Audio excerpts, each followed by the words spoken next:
Hello నమస్తే ఎప్పటిలాగే మరో వారం వచ్చేసింది. ఈ వారం థియేటర్లో రిలీజ్ కాబోయే మూవీస్ పెద్ద సినిమాలేవి రిలీజ్ కావటం లేదు. వచ్చే వారం పుష్ప ది రూల్ ఉండటంతో ఈ వారం అంతా చిన్న సినిమాలదే హవా. మరి ఈ వారం ఏ మూవీస్ రిలీజ్ అవుతున్నాయో తెలుసుకునే ముందు ఈ వీడియోకి లైక్ చేయండి, అలాగే ఈ ఛానల్ ని సబ్స్క్రైబ్ చేసుకోండి. ప్రయాణం అంటున్న రొట్టెపగడ రొమాన్స్ ఒక కొత్త అంశాన్ని ప్రేక్షకులకు చెప్పాలన్న ఉద్దేశంతో చేసిన ప్రయత్నమే రొట్టెపగడ రొమాన్స్ అంటున్నారు బెల్లం వేణుగోపాల్. ఆయన సుజనా చౌదరితో కలిసి ఈ చిత్రాన్ని నిర్మించారు. సినిమా 2 వారాల ముందే రిలీజ్ అవ్వాల్సింది, కానీ కొన్ని అనివార్య కారణాల వల్ల ఈ సినిమా వాయిదా పడింది. మూవీలో హర్ష నర్రా, సందీప్ సరోజ్, తరుణ్, సుప్రజి రంగా, ఠాగూర్, మేఘలేఖ, ఖుష్బూ చౌదరి ప్రధాన పాత్రలు పోషించగా విక్రమ్ రెడ్డి దర్శకత్వం వహించారు. ఈ మూవీ నవంబర్ 28న థియేటర్లో రిలీజ్ కానుంది. రణంగలుగా వస్తున్నాడు శివరాజ్ కుమార్. కన్నడ మూవీని తెలుగులో డబ్ చేసి ప్రముఖ సినీ నటుడు శివరాజ్ కుమార్ నటించిన యాక్షన్ థ్రిల్లర్ మూవీ భైరవ రణంగల్. ఇప్పటికే కన్నడలో రిలీజ్ అయిన ఈ మూవీ మంచి టాకును తెచ్చుకొని ఇప్పుడు తెలుగు ప్రేక్షకుల్ని అలరించడానికి సిద్ధంగా ఉంది. నవంబర్ 29న ఈ మూవీ విడుదల కానుంది. ఈ మూవీకి నత్తన్ దర్శకత్వం వహించగా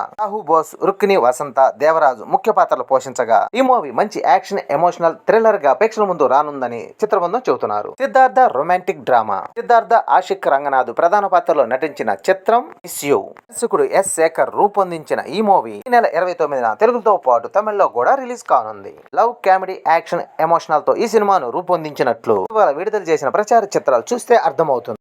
నెక్స్ట్ వారం బిగ్గెస్ట్ మూవీ పుష్ప ఉంది కాబట్టి ఈ వారం పెద్ద బజ్ ఉన్న సినిమాలేవి రిలీజ్ కావటం లేదు. ఈ వారం రిలీజ్ కాబోయే మూవీస్, మరి ఈ మూవీస్ లో మీకు నచ్చిన మూవీ చూసి ఎంజాయ్ చేయండి. ఈ వీడియో నచ్చితే లైక్ చేయండి, అలాగే ఈ ఛానల్ సబ్స్క్రైబ్ చేసుకోండి.